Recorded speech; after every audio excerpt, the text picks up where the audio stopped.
Hello, my name is Nikolaev Sergey. I'm head of Laboratory of New Materials for Infrared Photonics in Lebedev Physical Institute. I want to talk about semiconductor physics, and first of all, I start from history of semiconductors, physics and technology, and after that I discuss some basic concepts of semiconductor physics.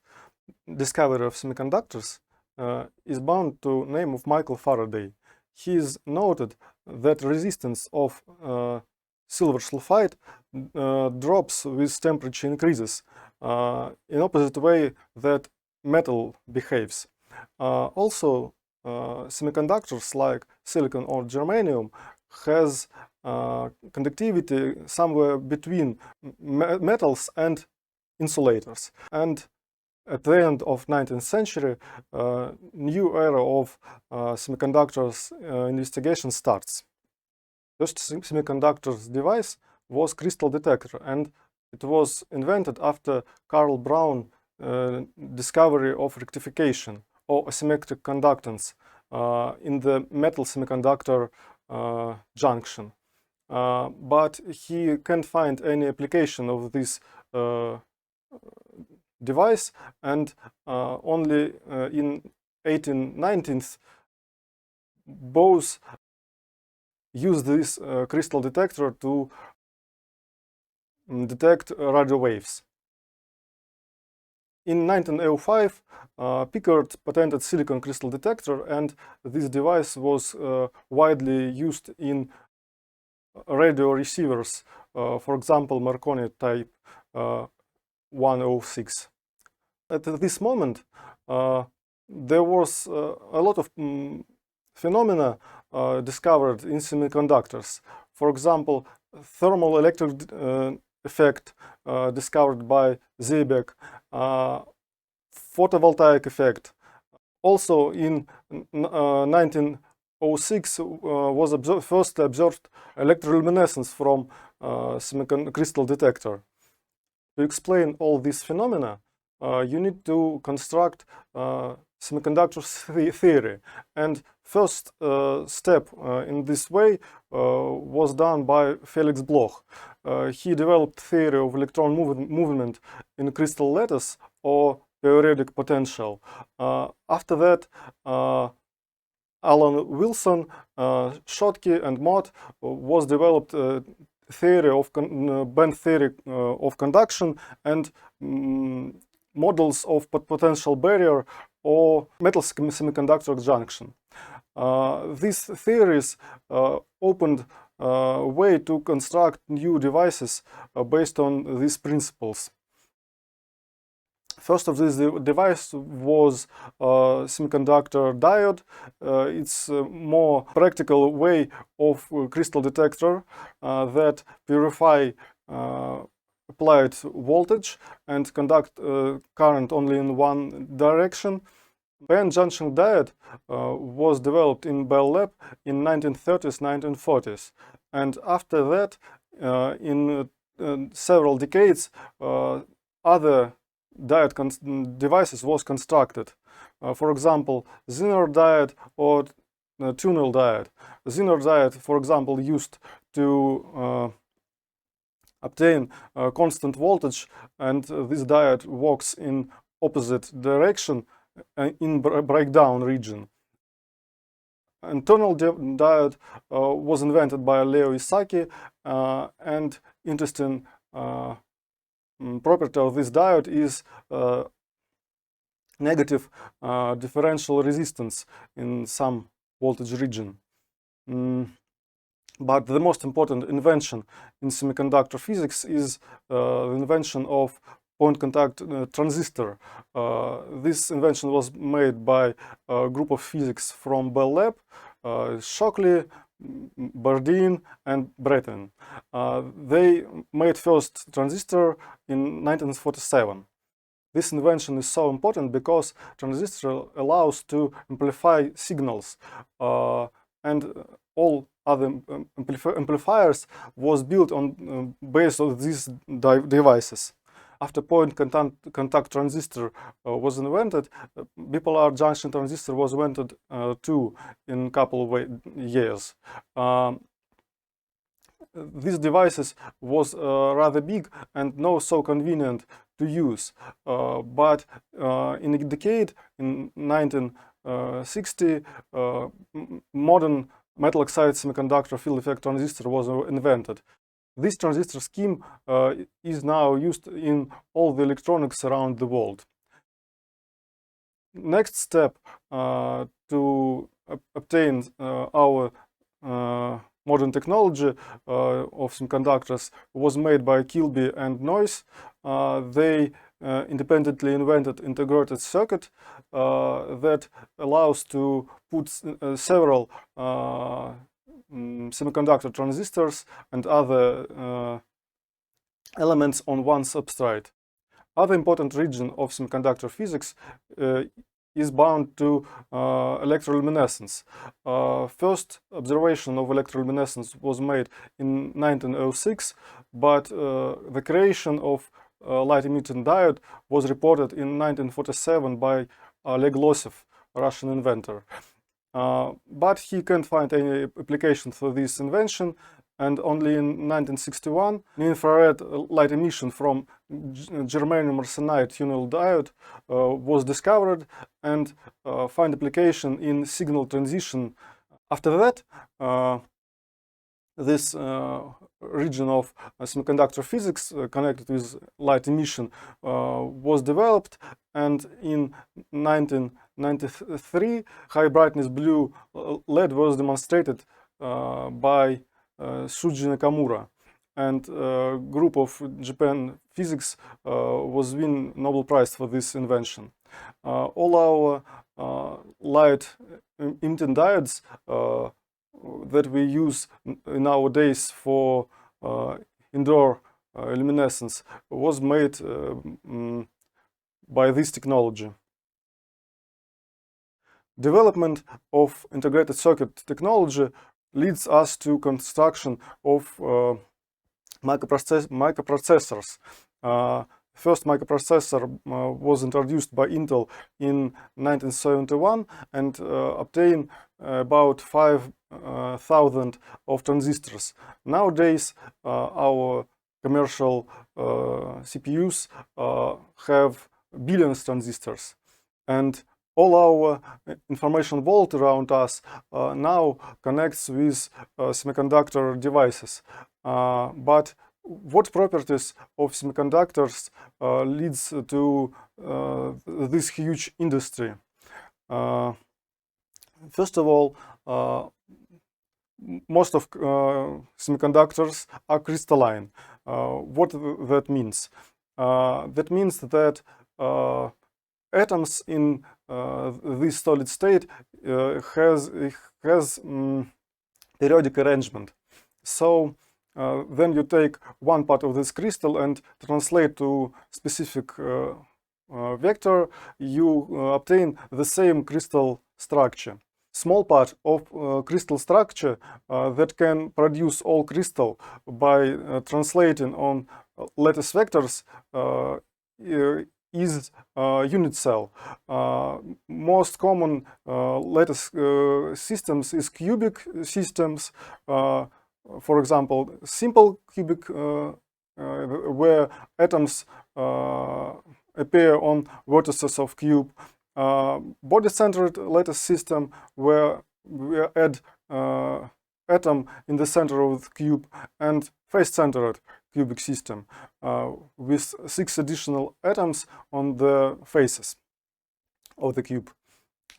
If you take 2 face-centered lattice crystalline system and put together, you can obtain silicon crystal structure. It's named diamond cubic crystal structure. You can see that silicon atoms has connection with 4 neighbors, and in future we will show this crystalline structure in more simple cartoon image like shown in this picture on the left. To understand physics of crystalline silicon, let's start from electronic structure of a single silicon atom. Silicon has 14 electrons, but only 4 of them can form chemical bonds. And you can imagine that silicon form 4 bonds by 4 electrons from each atom. Band formation, when you brought large number of silicon atoms to form crystal shown on the picture. Then silicon atoms are far apart. The eigenstate is atomic orbitals.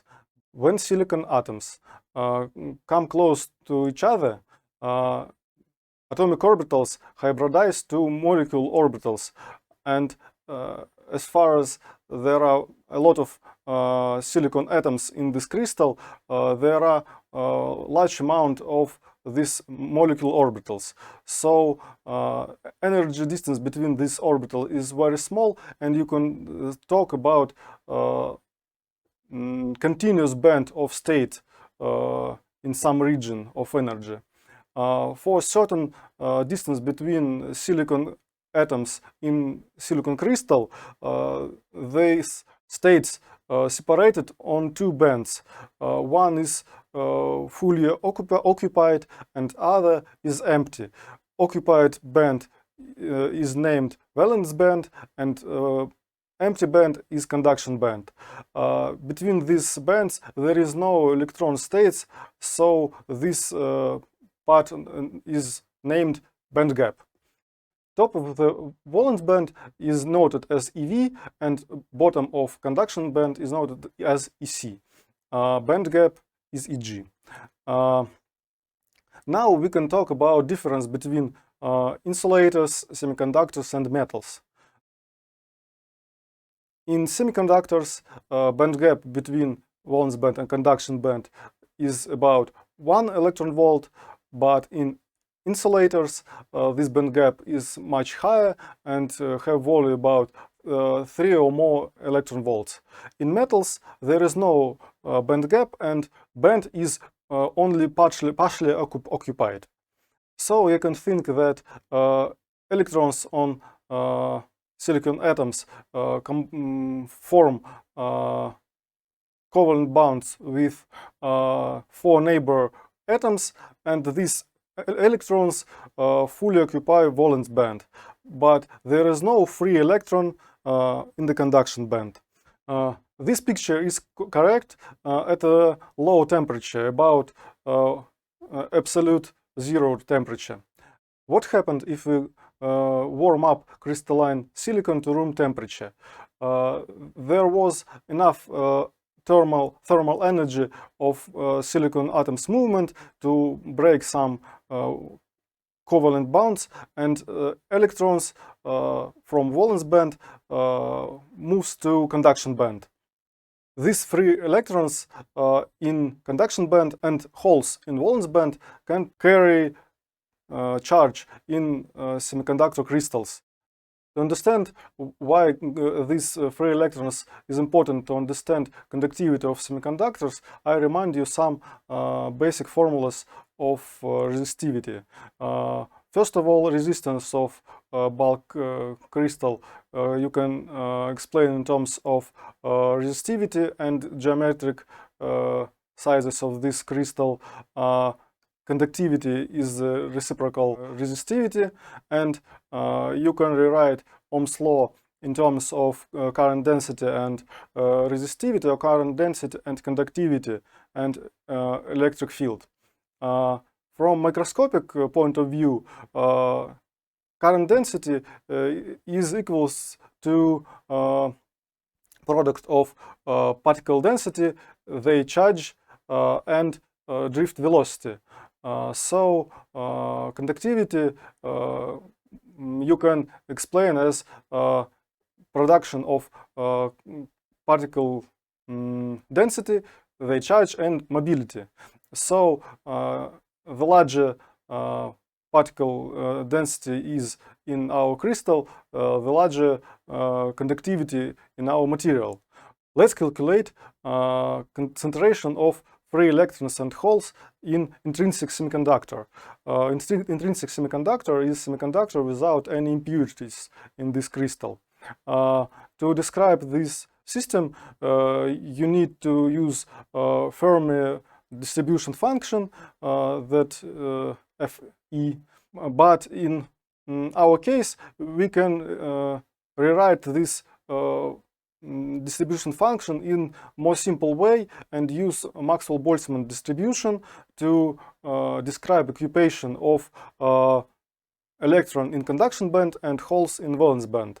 You can obtain electron and hole concentration N and P as function of Fermi energy and temperature of crystal. N sub C and N sub V is effective density of states of conduction and valence band respectively. If you multiply N and P, you obtain some function that don't depend on Fermi energy at all. If you take into account that N and P is equal in intrinsic semiconductor, then you obtain the concentration of free carriers in intrinsic semiconductor as square root from NC and V and exponential decay e to the power of minus Eg over 2 kT, where K is Boltzmann constant and T is temperature. So you can see that free electron concentration increases with temperature increase and increases with drops of Eg. So in insulators with Eg about 5 or more electron volts, there is very low concentration of free charge carriers. And in semiconductors, like in silicon, this concentration is much higher.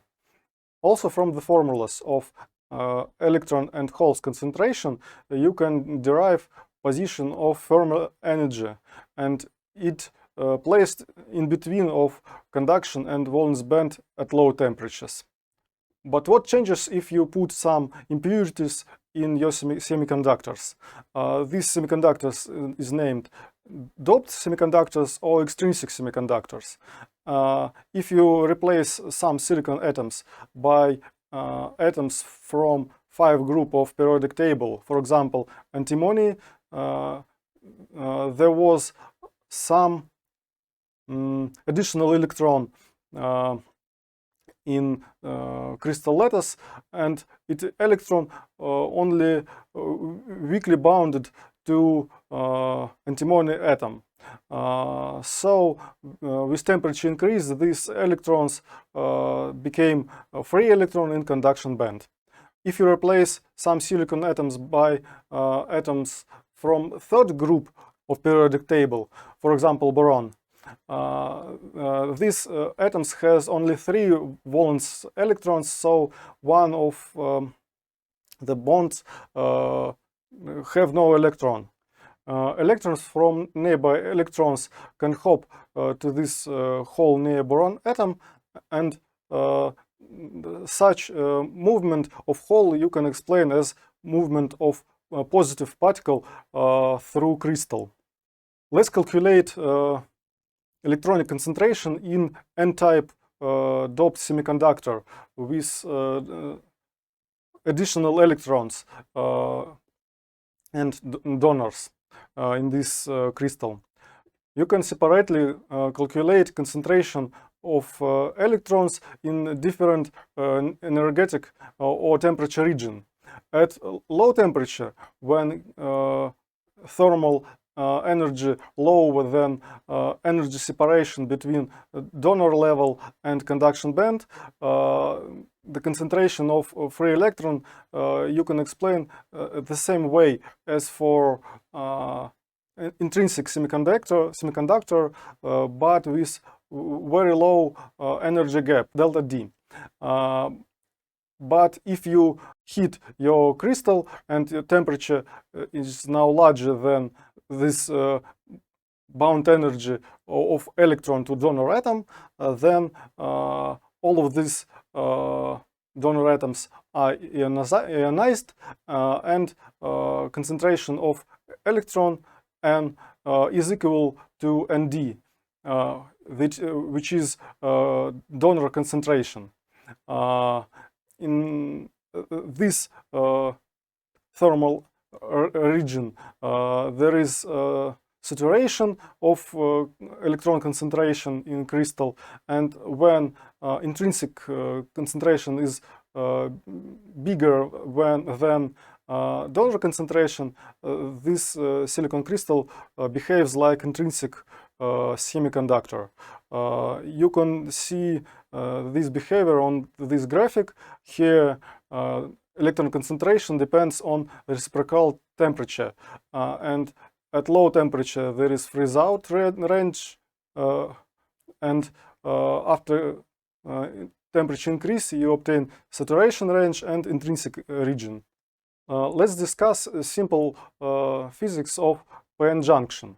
If you put p and n type semiconductors in contact, free electrons and holes drifted to another region, and in between p and n type semiconductors appears depletion region without free electrons and holes. This region form energy step between semiconductors that prevent charge carriers mobility and current from structure. But if you apply positive voltage to p-type range of this diode, this energetic step drops, and electron and holes can freely goes through structure. If you apply a negative voltage to p part of this diode, the step increases and no current you observed. This behavior you can see on p-n junction dependence of electric current on volts applied to structure. At the forward voltage, current through diode increased rapidly, but for backward direction there is no significant current before breakdown of device. Other way of excitation of electron from valence band to conduction band is absorption of electromagnetic waves or photons. If energy of photon is bigger than band gap, then this absorption can move electron from valence band to conduction band. But if energy is not enough, there is no absorption and no electron excitation. After this excitation, electrons and holes rapidly relaxate to bottom of conduction band and top of the valence band. Radiative recombination of electron and hole in semiconductors is luminescence. These processes is responsible for light emission diodes or semiconductor lasers operation. Also, you can see the process of absorption of light in semiconductors. On this picture, here is a spectrum of absorption, several semiconductors. You can see step on the band gap energy for each semiconductor. We talk now about bulk semiconductors, but new idea was invented by Alferov and Kramer is to use semiconductor heterostructures. Then you combine different materials in one crystal structure. First of all, you can obtain localization of electron and hole states in semiconductor with narrower band gap. But if you change the thickness of this layer of narrow bandgap semiconductor, you can obtain change of electron and hole energy that localized in this layer. You can see some similarity between this localized electron and hole states with standing waves in Fabry-Perot cavity or strings on musical instruments. For example, on guitar, the tone is higher than string is shorter, so the energy of electrons and holes also decreasing the thickness of this semiconductor layer. But new phenomena you can observe if you take not one quantum well, but several quantum wells. Leo Isaki won Nobel Prize for his invention of tunneling phenomena in semiconductors. If semiconductor barrier between quantum wells is thin, the states of electrons and holes in these quantum wells interact with each other, and in full analog with crystal structure, one energy level transforms to mini gap, and each electron and hole state produce own hole and electron mini bands. This structure is named superlattices, and it provides to produce semiconductors with artificial properties that you can't achieve by bulk semiconductor. Other way to localize electron holes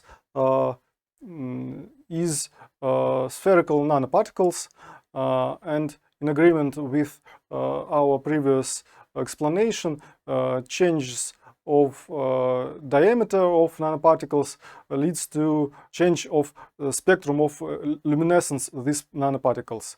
Also, you can control not only core material of this particle, but also a shell that confine electron and hole, and obtain different electron and hole distribution in these quantum dots. After graphene discovery by Game and Novoselov, the field of layered semiconductors starts to actively develop. The main idea of layered semiconductor physics is to construct heterostructures from different materials with atomically thin layers. And also you can use not only semiconductor layers, but insulators and conductors like graphene. Here you can see constructed junction field effect transistor that constructed with molybdenum diselenide and molybdenum ditelluride layers. This junction field transistor can work both in P and N channel and works at low gate voltage. Layered semiconductors also give us opportunity to construct photodetectors.